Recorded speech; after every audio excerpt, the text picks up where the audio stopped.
It's the Morning Star Drive 117.8. You soaring up with sky, now's the time, don't delay. I'm sitting in my ride and it's time to fly. So let's realign, just listen and fill your mind. Good morning, everyone. Welcome to another week's episode of the Tuesday segment of the MSD on 117.8. I'm really thankful to be here today. And, for today, we're going to have Bible today and 2G Talks. And Rachel has prepared another very special interview. And because of the length of the interview, today's Bible Today segment will be quite short, but I still want to take the time to greet everyone and to just give some updates and also to catch up with you all. So I really hope that everyone's been having a great week. As I've shared before, I'm back in Florida now, and so this has been my first full week back in Florida, and this upcoming week I'll be moving to a new place and such, and a lot has happened over the last few months, so I've spent this last week kind of taking it easy, and I think one thing that dawned on me yesterday was that while I was here in school, on the day-to-day basis, while I'm taking classes and such, of course, while there's other students, but for the most part I was here by myself, right? But over these last 2 months, I've spent the entire time with family and with people from high school and middle school, as well as different church members, and now my counterpart too. And so it was the first time in a really long time, it feels that I've been by myself. And there's downsides to that, of course, of being by yourself, and also a sense of freedom from being by yourself for a moment too. But it was kind of a weird feeling, to say the least, after these last 2 months. So it took some time to get used to. And I think before the semester starts, it's going to be a lot of that, getting used to that. With all of that being said, I'm really thankful to be here with everyone. And I really hope that everyone else has been having a really great week. One of the things that really have dawned on me as I prepare to kind of enter the second year of law school is I'm planning on moving to a new place. And this new place is a lot smaller than my current place. And my current place, especially coming from California, where real estate and rooms and houses are quite small, this place has been really big. And so it was kind of to the point where I was wondering should I even be moving to another place? Because this place has been pretty good to me over this last year. And it really feels like a place that God has blessed, and a lot of things have happened in this place too. But at least for the next year or so, my wife won't be able to immigrate, or if she does, it'll be kind of towards the tail end of the next year. And so because of that, I initially moved into this big place in anticipation of possibly living here with someone else. But to live an entire year here by myself would be kind of a waste. There are some minor problems. I came back from 2 months of traveling, and the pipes in this place are really old. And so I didn't know this, but when in a place with really old pipes, things start to smell when water's been kind of stale. And so when I first turned on the faucets, when I came back, it smelled really bad of phosphorus. And I don't know if you guys know what phosphorus smells like, but no, not phosphorus, sorry, my bad. It smelled like sulfur. It smelled like farts, right? It smelled like rotten eggs. And so I was oh my gosh, this place smells terrible. And so I called the management, and they said the only thing you can do is just leave your water running for a long time until the smell dissipates. It's just because you've been absent for a while. And yeah, all things considered, right? The pipes being old in this place was a very minor issue, and I still feel God really blessed me in this place. But I'm moving to a new place, which is much smaller. But I hope to use the space well, before, I start to form a family and start to live together with my counterpart. And one of the cool things about this new place is I checked out maybe 5 or 6 different places, but this one was high up on the list. And one of the reasons is because the address has 316 in it. right? And so like it was actually high up on my list because of all the amenities and the prices and the things that I was looking for. But you know, it also had 316 in it, so I was kind of like, huh, like and that's kind of nice. It's kind of cool to live in a place with that number there. But anyways, yeah, like that's kind of what's been going on with me here. And on top of that, we have like the actual ceremony for the blessing ceremony coming up, you know, within the next few months, and different things that we have to plan for the move. So it's kind of a busy and a crazy time. And so I'm kind of glad that I got this moment to kind of catch a breath and be here and rest and recuperate. Because, you know, even starting next week with the move and with the start of school and with the blessing coming up and all these other things, I'm sure it will get busy once again. And so I'm really glad that we have a chance to catch up like this too. So I would really like to hear from everyone too on how things have been. So feel free to give us a shout out and also to reach out to me directly too with the things that have been going on. I'm really appreciative of all the people who always do that. I know our precious Ina, like she always messages me on various different holidays and various different things. And I'm just always thankful for all the people that we get to share in our lives. With that too, one final part for today for Bible today. And I think this might be kind of interesting and unique for most of our listeners because I think most of our listeners are probably people who were evangelized in campus or career. So like you know, like maybe past their 20s or like late teens, early 20s to 30s is probably around when most people were evangelized. I'm guessing, right? Within that 10-year time frame. And so I think a lot of people's experiences with SS is quite limited, right? Like you may know the SS at your church, but for the for the majority of the people who are listening, like they themselves did not come to Providence when they were SS.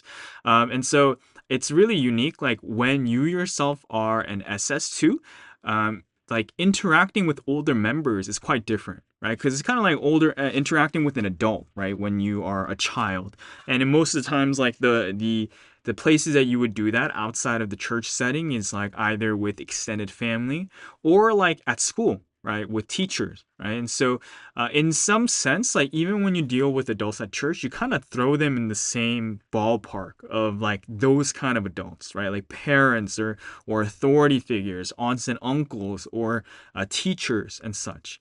And so because of that, I think like there's many things that both SS like don't understand about adults, and also that the adults don't really know about the SS too. And so like for the SS, like this summer we've been having like an evangelism workshop, and we're trying to give the kids like some kind of like thing that they can do over the summer too. And so the homework for this week is to ask people from their churches or from Providence how they were evangelized. Right, because I think like, you know, maybe for some of the members who they're kind of close to, they kind of know the story.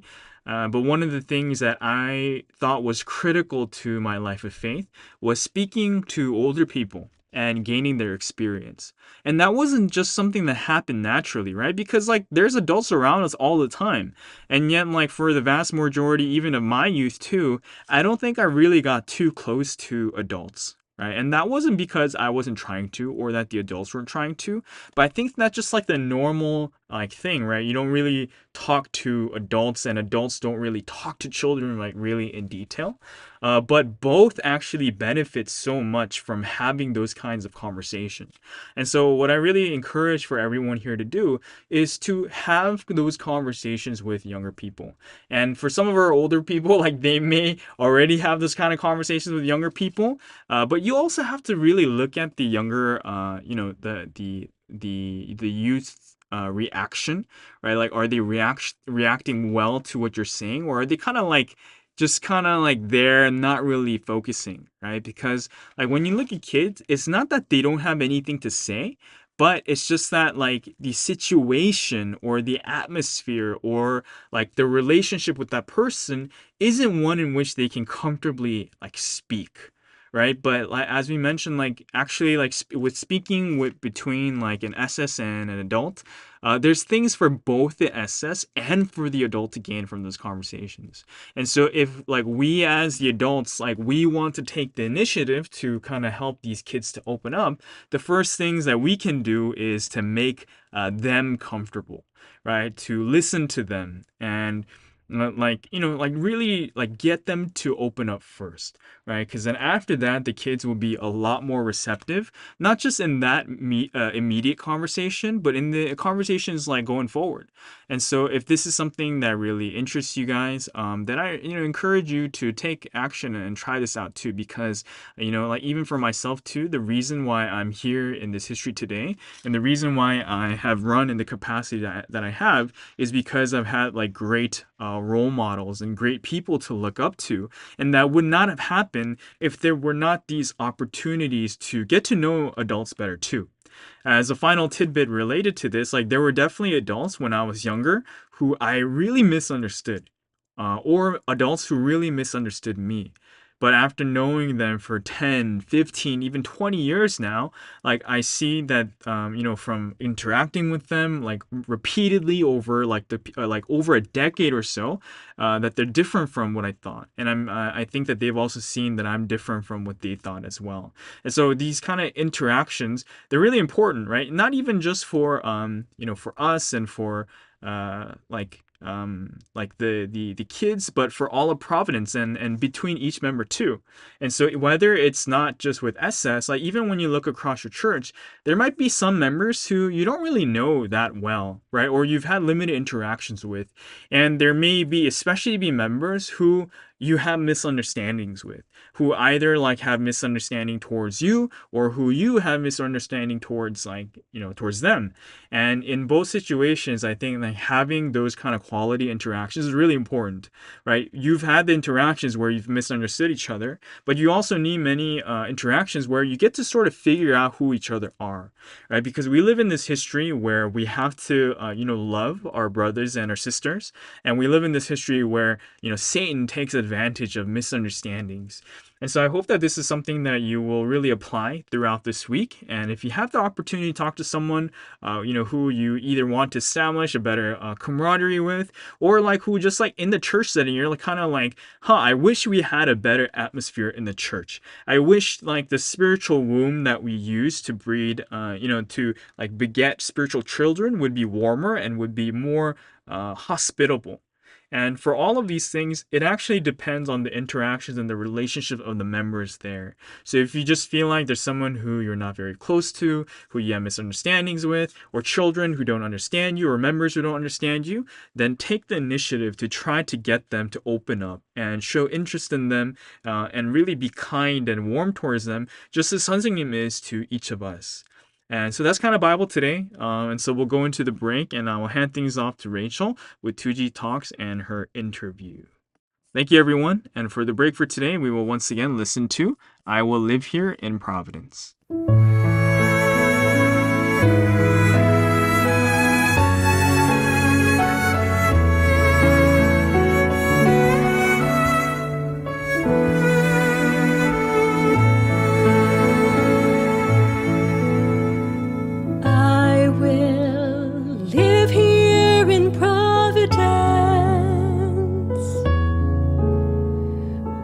The truth shines forevermore.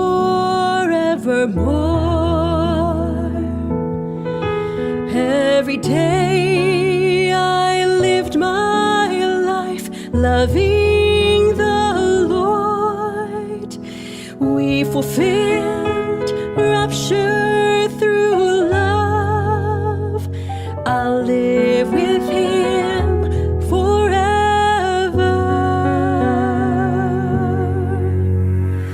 God fulfilled His great purpose for the earth. This new history, this is where hope and joy shine so bright. I will live here in Providence, serving the Spirit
Hello, and welcome back to my 2G segment.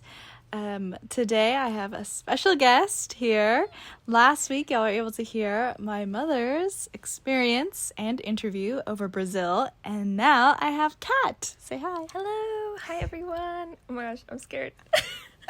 So yes, Kat is here. She's going to be sharing her side of the story and her inspirations, her realizations, what it was like as the external witness. Because as we saw and we heard last week, my mother kind of acted as the internal witness, really focused on managing the girls that were in Brazil, lecture training them, kind of the front runner in evangelism, and Kat was there as support and really doing her job amazingly to help run and support this mission of going to Brazil and missionizing. So, we're going to start from the beginning. Now, I asked my mother this question too. What was the entire reason or your inspiration that actually pushed you to go to Brazil? Because that's kind of crazy, going to a completely different country, right? You can't speak the language. What was the reasoning? I wasn't really inspired. It was more like the opportunity just came my way. Mel called me one day and asked me if I wanted to go to Latin America to missionize, and she was saying maybe we'd go to like Peru or something like that, or Guatemala, those countries. And I was like, oh yeah, for sure. Like, I just got back from El Salvador actually, and I'm really passionate about Latin American ministry. I really want to evangelize in El Salvador one day. But actually I was laid off from my job maybe like 2 months ago. And so when she asked me, it had only been like 3 weeks or something like that. And I was like, wow, like perfect timing, when else am I going to get this opportunity to go, missionize with the Latin American team? So I was like, yeah, let me do it. Let's go. And then I think she called me maybe like a week later or two, and she was like, actually, yeah, and actually when she called me the first time, she mentioned like Brazil, being a possibility, but she was like, oh, but we don't even speak Portuguese. Like, it's not going to happen kind of thing. And then she called me the second time, and she's like, actually, they want us to go to Brazil. So we were freaking out. We're like, what? Yeah. Like, we don't even speak Portuguese. Like, how are we supposed to get around? But Catherine was like, she'd been to Brazil, so she was reassuring us and, saying that they speak English, like, we'll be able to understand the menu because it's kind of similar to, like, Spanish and things like that. So, that's kind of how it happened. And not gonna lie, I was nervous. I was so nervous. But I've traveled so much in the last year, with Providence members. There have been so many events, so many, cool things that I've been able to experience. So I felt like, okay, like, let's take this next step. Yeah, let's do it. And let's see what we can gain from it. Okay, that's awesome. So you went on sheer determination to want to missionize no matter what. That's awesome. Okay, so we've landed in Brazil now. We're going to place ourselves mentally back in Brazil. What was the first couple of days like for you personally? It was tough. I mean, I think at first, like, Mel and I, she was part of my evangelist team. So we have a really good, like, connection, and she knows me well, and I know her. We've spent a lot of time together here in Houston. So we kind of had this, like, connection or, like, banter. Yeah, we had this banter going at first, and it was really fun. And her and I are actually the same personality type. I think it's, like, INFJ? I forgot. Something like that. But we literally have this. We took a test one time, and we were in the same group. But so I felt comfort in knowing that, okay, she's kind of like me, so we're going to vibe together and be able to, like, discuss and decide things together. But then, once we got there, it was really difficult because I didn't understand a lot of, what people were saying. And I'm a perfectionist. I love to be perfect, and I wasn't perfect. People were laughing at us, like, at our broken Portuguese, and that was embarrassing. Right. And I'm used to, like, we've been to Korea, right? But Korea is a different vibe, and there are people there helping you, and a ton of church members with you. But this was like, okay, it's just us and like the Trinity, and that's literally it. So, and our angels. So, it was a little tough. In those really difficult moments, what did you find yourself thinking or calling out to the Holy Trinity at those times? Yeah, I mean, I could just call out to them and be like, please help us. Yeah, please be with us. Please protect us. Keep us safe. Yeah. And what was the thing that helped you then to overcome? Because you said it was only the first couple of days that were really difficult. Yeah, actually... Yeah, so I want to share a story. So I think I shared it in the testimony, but I didn't really get to go in depth on like what was really going on. So I think the first day that we were at the first city, Ribeirão Preto, I hope I pronounced it right. There I had a snake dream the first night after pre-dawn. And I think it was after pre-dawn. And yeah, it was very vivid. Like, I've never had such a vivid snake dream. And they were like slithering their tongues at me, and like they were coming through a screen, and then I woke up before they could like get to me. And I was so scared. And I immediately told Mel, because we were both awake, and I was like, oh my gosh, I just had this dream. And so I was scared because, not only was I, had gone through, all of that, and now I'm having a snake dream. Like, that's terrifying. Like, what does this mean? And Mel was like, maybe it's a warning. Like, we should just be careful, extra careful. And then we went to campus. We, evangelized a person on the first day, and everything went well. So I was like, what the heck? Like, why is this even happening? And Mel was like, maybe sometimes Satan tries to scare you, right? And attack you and make you feel anxious and afraid. And I think for me, that's definitely one of the things that, one of the ways that Satan attacks me a lot, through anxiety. I definitely struggle with anxiety. And so, I think it was just anxiety getting to me. And one night I was really struggling with my thoughts. And if I'm going to get a bit vulnerable here, but whenever things change in my life, and there have been a lot of changes recently, like I was laid off, and then, at work, and trying to figure out what's the next step. When things change, I struggle with anxiety, and my thoughts can get really crazy. It's kind of like OCD, I think. I've never been diagnosed, but I think that's what it is. And so mental health is important, but when there are changes in your life, it's kind of hard to feel like you're in control. Right. And so that night I really struggled with that. And Mel, she noticed, and she just grabbed me like a mom. She just grabbed me and held me. Aww. And was hugging me. And I was like, wow, that person never just like grabbed me like this and held me. And she's like, come here. And I'm like sobbing in her arms. Aww. And shaking. I couldn't stop shaking physically. And that's never really happened to me. Or it's been a long time since that's happened. And she was, she asked me to describe like what had gone well that day, and then to describe what I was looking forward to. And that kind of helped ground me a bit, but I was still shaking. And then I asked her, like, can you share Sansegnum stories with me? And she did, and she started sharing all of her funny stories and her deep stories too. And that really helped me. So I think the way that I was able to get out of the difficult moments was just thinking about Sansegnum, thinking about his stories, thinking about his life. I mean, even from the moment we, left Houston, because we had to drive to Austin to, get on a flight from the Austin airport to Atlanta, and then from Atlanta we went to Brazil. On the way there, your mom was just sharing all of these stories, all of these stories, and I was like so moved.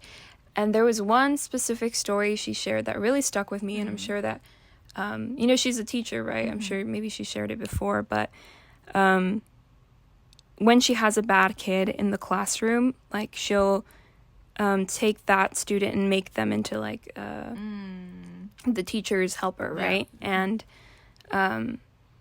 And slowly, like, she takes care of them and trusts work to them, and so they start changing because all of their lives they've been told they're bad and they're not good kids. And so she said that Sensei said that for a good kid you give them 1 spoonful of honey, for a bad kid you give them 2. So I was so moved. I started crying on the way. I was like, oh gosh, it's gonna be such a deep trip. I already know. Because just, we were driving to Austin, and already I was so moved by all the stories she was sharing. But that really stuck with me, right? Sensei Nim's love. And so I went forward with that, with his mentality and his heart and mind. Wow, that's amazing. I have talked about anxiety on this podcast before a little bit, and a lot of people really reacted, and they saw themselves within it. So I appreciate you being vulnerable and sharing that part, because doing God's work is... in the Bible, when we read it or when we hear stories, it's like, wow, that was so amazing. We don't realize that they were also going through such anxieties and fears, but they just pushed through it and centered only on God. Yeah. So my next question would be, because we're talking about Sensitive stories, were there other moments or times during this trip where you felt either you understood Sensitive Shimjung more, or you felt like Sensitive was there with you, or you realized more about him? Please share more on that. Yeah. Oh, there were so many moments. I think your mom's like really Sensei Nim's body. Like she really, really embodies him, and I can see a lot of his traits in her. And there was oh gosh, there's so many. I'm like, where do I start? Well, your mom told me that she ran, she like physically ran with Sensei Nim and would see him and helped him. And, she was a part of the team that would like prepare things for him, like the spoons and the cups and water. And what she said when she was doing that, she didn't really understand, right? And the Koreans would like rebuke her, and she's like, the crazy Koreans would like, get on me. And, she said there were people that would even get stomach ulcers and get sick. And just from, trying to keep up with Sensei Nim, because he would run all day nonstop. And I saw your mom running like that, or, we got there immediately, like the girls picked us up from the airport, and she was just like, how can I help you, right? Managing them and testifying and sharing, her life and her stories with Sensei Nim. And, it was amazing to see. I was like, wow. And then not only would she help the girls all day, right, through dinner, through lunch, telling them stories and talking to them and discussing with them and counseling them, and then she would do that with me. She would take care of me. And so I felt so bad, because I'd be like, oh my gosh, like she's not stopping. Right. And I can't imagine how tough it was, but your mom's really strong. And so I think that was something that I really admired. Also, there was one... okay, should I share this? I don't know. Well, your mom knows we had good talks together, but so... There was one morning that we had to rush to the next city. We were going to take a bus. And for some reason, your mom was rushing so much. And I was like, why is she rushing so much? And then Minister Evie was like, oh, we have 15 minutes. Like, it's okay. We have extra time. But your mom was like, no, we got to go. And so she was like, hurry up, do this. Like, wash the dishes and yada, like a mom. And I was like, oh, my gosh. And I was like, I'm sorry, I'm doing my best. But then I'm also the kind of person that, like, whenever I feel pressured, I try to stay calm. And so I think your mom, saw me doing that, and then she was like, why isn't she rushing? Why isn't she hurrying up? Right? She's not listening to me. Right. And so she told me that. Then, like, maybe 2 days later, she was like, hey, Kat, like, you need to have more urgency whenever, things are happening, especially, like, something like that. And I was like... At first, I was like, like so pierced. I was like, oh, gosh. And then I thought about it, and I was like, she's right. Like, I do have to be, I have to be better. And there was something else I realized from being with her, too. Like, your mom's, like, Mexican mom, so Yeah. like a real Mexican mom, and she's also very Korean, like very Bali. Yeah. Like hurry up. And so I see a lot of her in you, or you in her, and so I really think I could understand your mother's heart, like in a way that I never had before, and through her heart I came to understand Sensei Nim's heart too. Yeah, I mean, she shared so many stories of her life, and I was so moved by how she overcame everything, and how you guys overcame together, because she wouldn't stop boasting about you. She was like, Rachel, gosh. like every person she talked to, she's like, this is my daughter Rachel. Please delete that from this. No, but you really are amazing, and I was moved to see that, like, to see family and Providence like that, the relationship that you have with your mom, and she loves you guys so much, and she wouldn't stop boasting about Ethan too, and talking about him, and it was really moving. And where was I going with this? Sensei Nim's heart. Yeah. So anyway, there was, oh my gosh, I'm all over the place. Sorry, guys. A Mexican mom. Oh yeah, Mexican mom. So there was one night that the girls like had come over. We were gonna eat dinner. We ate dinner together, and we had been talking about Sensei Nim and different stories, and so I was just kind of in my own little world, like, oh my gosh, Sensei Nim's so amazing. And the girls were already, they're Korean, so they were already like washing. These the are dishes. the sisters, right? Yeah, the sisters. They were already washing the dishes and getting everything, and I'm over here like just sitting down and like, oh wow, like that's so amazing. In my own little world. And Mel goes, ayuda. Yeah. And I felt so pierced. I was like, oh, like it's not that I don't like being told what to do, but it's like the way, right? Like I like when people are like, please, and like, but Can you please help? But like, she's a mom, so when you're family, you're not gonna be like, please. My mom does the same thing. She's just like, do it, And so she she was like, you go wash the dishes, right? And so I went, like, kind of begrudgingly. I was like, oh, I love washing dishes. It's just, yeah. You do. I don't know. And then, we're sleep deprived and stuff. So I go up there and I tell the girls, like, oh, it's okay. And one of the sisters is insistent. She's like, no, I got it. No, it's okay. And then Mel calls her over and she's like, okay, like relents, because she knows Mel's going to teach her something, right? Or help her. And so as I'm washing the dishes, I'm like thinking through everything that happened, and I'm like, and then a voice comes, and it sounds like my voice and my thoughts, but it's just, when, it's the Holy Spirit when you have a thought that is so out of line with what you were thinking that it just, shocks you. Wow. And so in that moment, I heard the Holy Spirit say, if it were Sensei Nim who asked you to do it, would you do it? I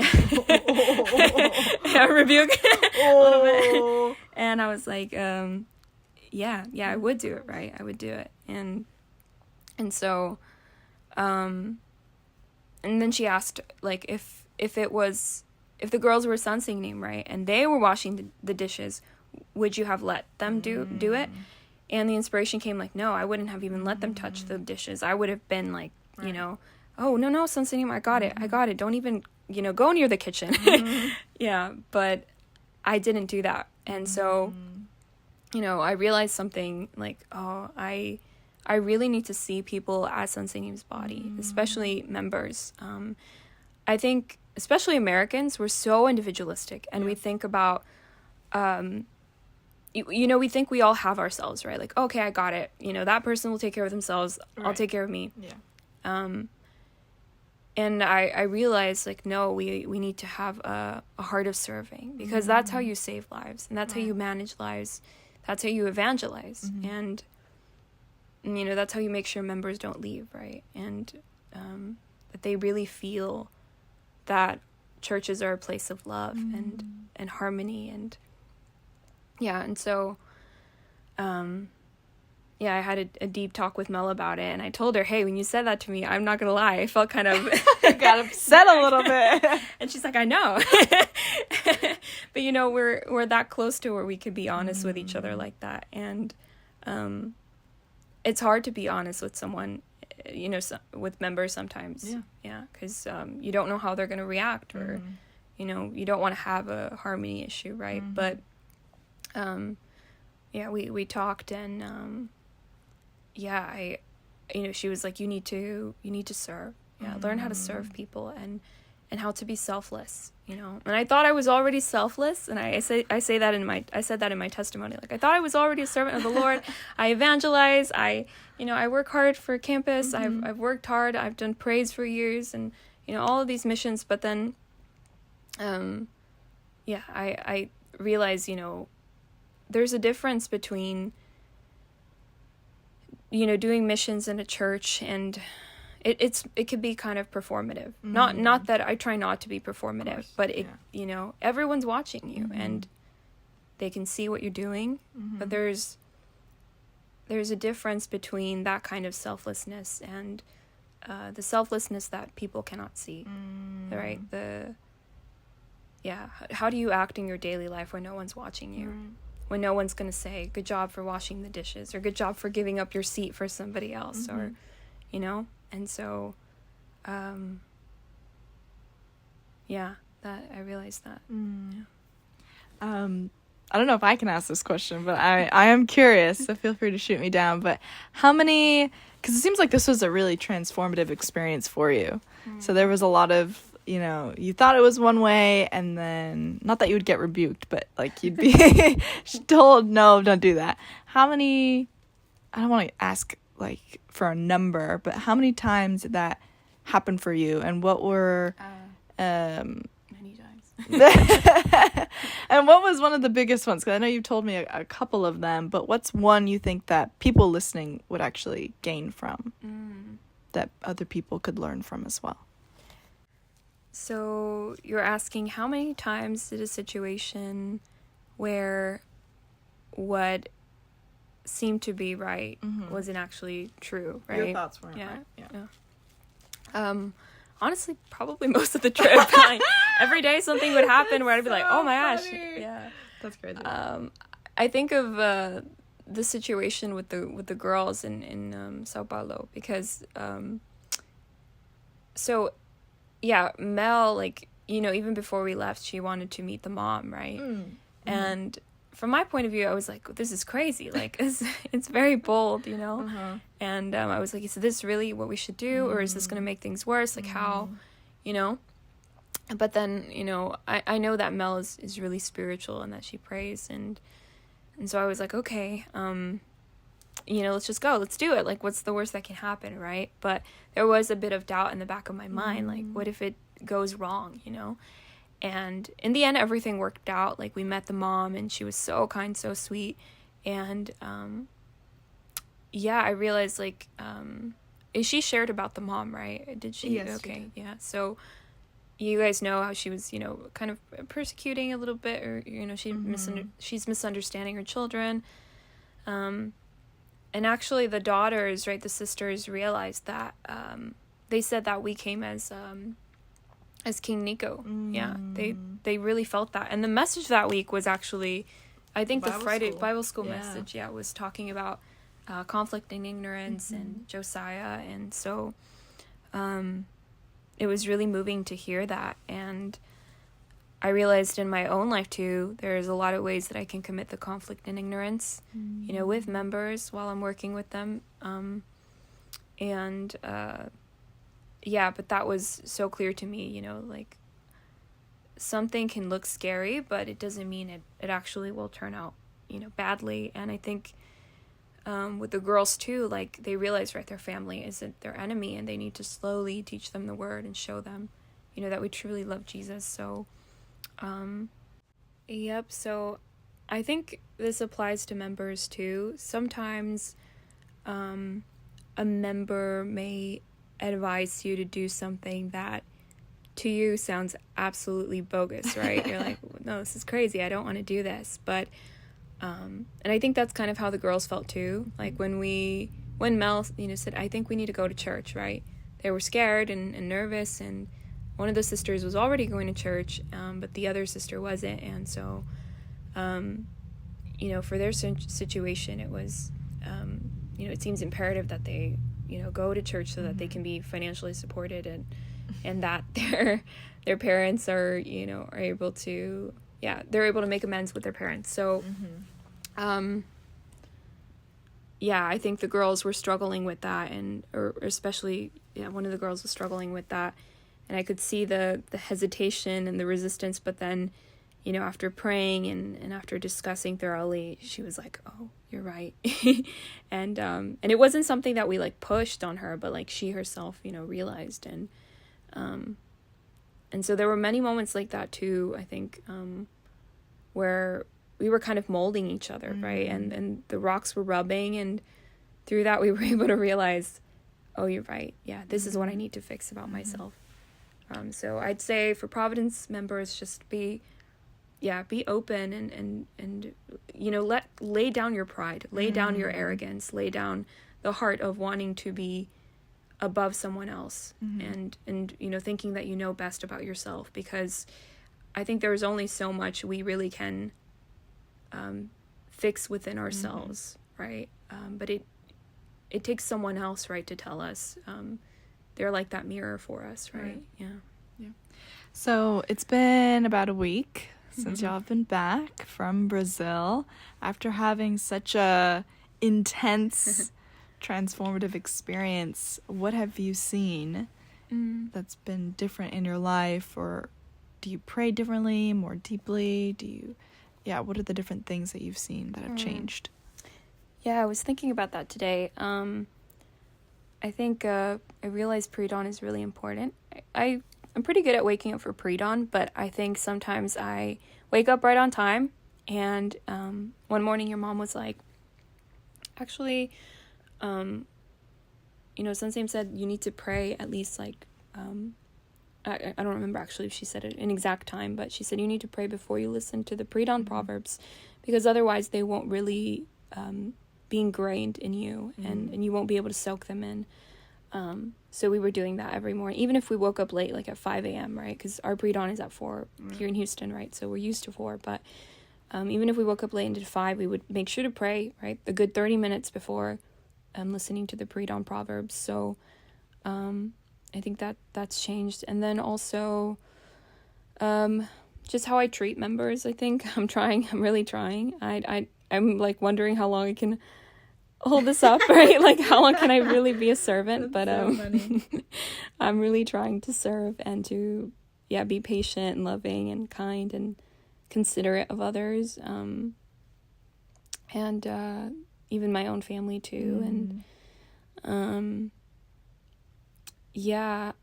what else?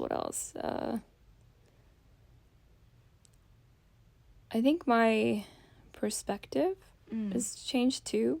Like I had a very narrow perspective, I was just focused on Houston and my own life and work, and now I have all this time to think and really consider what's important and what deserves my time, what doesn't deserve my time. And to think about how I can help our church. That's awesome. So this leads kind of into my next question, where it's like you've realized all these things for yourself in the future, and perhaps for other people who want to take on this role or this ability to go out and missionize, because that was the theme for this year, right? Evangelize and missionize. As someone who has done it, because when you take action, you actually know, what would be the qualities or even qualifications of someone to go out and missionize, and how can you also figure out and learn your mission or your role? Because it wasn't like my mom called you, hey, we're going to Brazil, you're going to be the external witness, right? It wasn't really like that. It just kind of ended up being. So this is kind of your advice portion that you can tell the people listening. What are the qualities, qualifications, and then how do you know your role and your mission? Qualities and qualifications. I said this in my testimony, but I think the Lord does call people who are qualified and prepared, but he also equips those who he calls but may not be as qualified. And I think for me, like, I didn't really ask for anything, right? It just kind of came, and I think that's kind of how my life in Providence has been. Like, opportunities have been kind of shoved my way, or I've been asked to do things, and then I'm like, no, and I don't want to do it, and then I do it. But I think I was already working with your mom because I've been helping her with translating the PowerPoints for Spanish Bible studies. She's teaching a lot of people in Latin America. And so she asked me to help with that. So I think if you just take initiative and you're willing, you have a willing heart, people will see that. And, if you show that you're responsible, they'll give you the opportunity and will take the time to mentor you and to raise you up. And I think that's really how I felt being around your mom. Like, she was mentoring me and raising me up and giving me the opportunity. And I was grateful that, she saw something in me, was willing to ask me to go to Brazil and yeah. As for the external witness part of things, it definitely wasn't something I knew, like, going into this. Your mom just mentioned it maybe a few days into the trip. She was like, you're the external witness. And she made that clear. And I was like, oh, I didn't think of myself that way. I didn't really make that connection. But it made sense because I was helping more with, like, the physical things, right? Like, planning things, organizing some of the trip, although I feel like could have been more organized. As far as what are the qualities of an external witness, I think you definitely have to be responsible. Humble, willing to be led, willing to receive feedback, willing to lay down your pride and really serve. Definitely not easy to do. Yeah, because I think, I felt the something rise in me at times where I was like, no, I don't want to do this. No, I want to do that. Actually, I think we should do this, right? But then, I had to, in those moments, really ask myself, what should I do, right? Or ask God, right? What should I do? And think about things before just acting on my own thoughts. That too, right? Empty yourself. Yeah, empty yourself. Pray a lot. I think I realized a lot about John the Baptist, and I said that too in my testimony. Like, he really felt to become one with Jesus, and I think I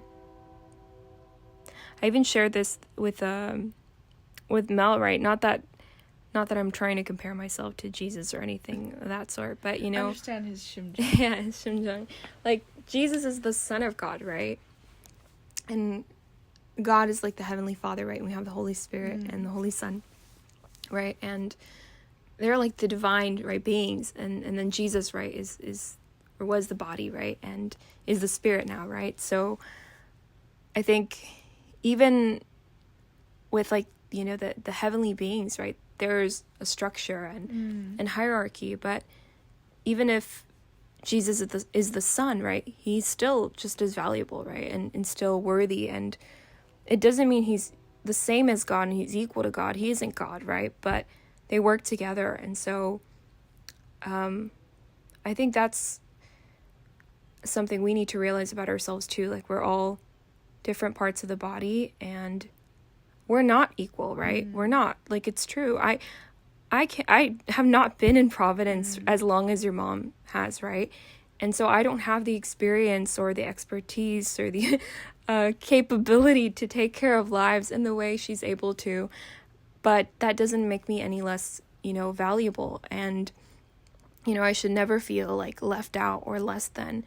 But I have to say, sometimes I felt that kind of rising in me, where I was like, oh, I'm less, and I realized, no, yeah, that's okay. It's okay to feel that way, but you really have to see yourself from God's point of view. Like, he's, we're all different, and he's going to use you in a different way. But again, that doesn't mean you're less than, or you're not good enough, or you're not valuable. So,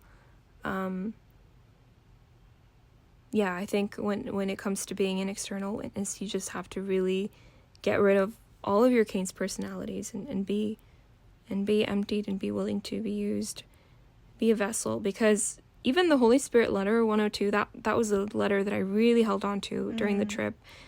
It said to cooperate with others and to not try to be above others, but to work together and be harmonious. And I think in Providence, we really struggle to come together sometimes because we're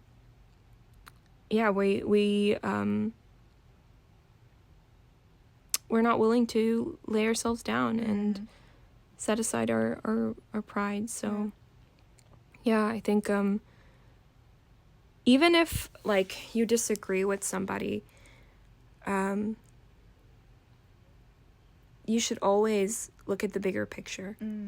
Yeah, and I think if you stick to the bigger picture, if you think about God's will, and you never forget God's will, you will always find a way to come together and to agree to disagree with somebody, or to be able to overcome, or even find a middle ground so that you can move forward. Yeah. I think that's really valid, especially if this not only applies to being an external witness, but to being a leader, which you are, right? Running campus ministry and pushing for evangelism. And I think as a whole, it's so great because we just had our second gen retreat about growing leaders. I think that's something that we really need to acknowledge. Is it really that worth it being right all the time? No, you gotta pick your battles. Gotta pick your battles. You cannot be right all the time. And that kills me personally, but it's not worth it, because I think in the end you'll find, yeah, I'm right, but then I have no friends. Yeah, I might have been right, but now I'm lonely and I'm struggling and people don't like me and and yeah, and like I said, you may think you're right, but you have to try to see things from God's point of view and realize maybe I'm not right, and be okay with being wrong. That's something else that a leader needs to be willing to admit your mistakes and be held accountable and be okay with being wrong, because we all make mistakes. Yeah. This will kind of wrap up our interview today. Would you go again? Yes. Only because I overcame it. There was times where I was like, I don't know if I can do this. I'm dying. I want to go home. But now that I know I overcame that, and it was very difficult, then I can overcome again. There were many times that we almost died, no joke. Like, it was terrifying. The last night, this is a funny story that I didn't get to tell, but we were dropped off in front of the Airbnb building, and I immediately got off, and I was in my own little world, like, la-di-da, la-di-da, whatever. And outside there was a homeless man, and he started, like, taking off his shirt and, like, and tell me why. I just got off and was like, oh, I don't know what's going on. And then he started talking to me, and Mel didn't get off the car because she was already, like, watching. She saw. And so I thank God I didn't close the door, right? So I was like, I'm scared, and I hopped back in. I closed that door. And it was so funny because the girls were like, you replied to him and you didn't even know what he said. So apparently he was like, you don't have to be scared of me. Don't be scared. And I was like, I'm scared. So that was really funny. I couldn't stop laughing. Maybe my soul knew. That's so crazy. Yeah. The girls couldn't stop laughing. They were laughing at me. It's so funny. She understood a homeless Portuguese man undressing himself. Any last final comments or stories or things that you would like to share or say? Oh, I forgot. I finally watched The Matrix, and that was crazy. Your mom told me to watch it like years ago when I first came. Right. And I didn't listen. I was like, The Matrix, like this movie looks really old. I don't know. But yeah, it's such a like classic. I don't know why I didn't watch it, but anyway, I sobbed, and your mom was just laughing at me. She was like, "Yeah." Why did you cry watching The Matrix? Because I realized so deeply about Providence. Yeah, it really, I feel it really exemplifies what it's like to live in Providence, the struggle, the training, right? And I thought about, Sunsegnum. I was able to relate Neo to Sunsegnum, and how he didn't just grow, he wasn't just born the Messiah, right? He had to be trained and raised and accept his mission, right? And I think it's the same with us too. Like we also need to go through training, and initially, right, when Neo started, oh gosh, spoilers? Yeah, is it okay? Yeah. How old now at this point? Yeah, right. Yeah. When he started, right, he really didn't know how to do anything, right, and was struggling, and people were doubting him. Is he even the one, right? Mm-hmm. And I think that can happen to us. We are paralyzed by our lack of, belief in ourselves. Yeah, we don't believe in ourselves, right? Mm-hmm. And there's something that Morpheus tells Neo that really stuck with me. He's like, you need to overcome fear and doubt and unbelief. And I think I was able to really relate that to myself too. Like I really struggle with believing in myself, and in the movie he in the end where he's able to dodge the bullet, he doesn't even have to dodge the bullets because he's just one action, right, and he's able to overcome everything. And so I think it's the same with us. And your mom actually told me a story, and she saw me crying, and I didn't really say much, but I was like, wow, it's amazing. It's a masterpiece. And then she was like, I told you. And she said that when she was in Providence, right, when she was younger, she would have so many dreams, right, and nightmares, and she was always fighting demons and Satans all the time. But then one day she was so fed up, she went to the pastor and she told him, right, and the pastor said, one day you'll be so strong, right, or so grown, right, that you won't even have to fight. And she got to that point, and she told me a story of a dream she had where she was just able to defeat the Satans with one word. And that was so moving to me because I really do struggle with that. I feel like my whole life in Providence has just been fighting, and I get tired, and sometimes I want to give up, right, but I can't. There's no other path. It's all Providence. It's all or nothing for me. And so I was so moved by that movie, and I think being able to see, right, the parallels and see what the path is, right, how I can defeat Satan and how I can ensure that I go until the end, right. That movie really made it clear to me. So even through that movie I was able to realize, and through what your mom said. So fighting. Fighting, everyone. I hope you enjoyed Kat's interview. With that, I'll go ahead and wrap it up. Please do not forget to comment, especially so that I can tell my mother and I can tell Kat about all of y'all's responses. And of course, if there's anything else that you want to hear more about their experience with Brazil, or if you want to get in contact with them, feel free to email myself and Eddie at 2gtalks@gmail.com. All right, with that, I'll go ahead and wrap up. Bye-bye. See y'all next week. It's the Morning Star Drive 117.8. You soaring up with sky, now's the time, don't delay. I'm sitting in my ride and it's time to fly. So let's realign, just listen and fill your mind. I'm burning with desire and the passion.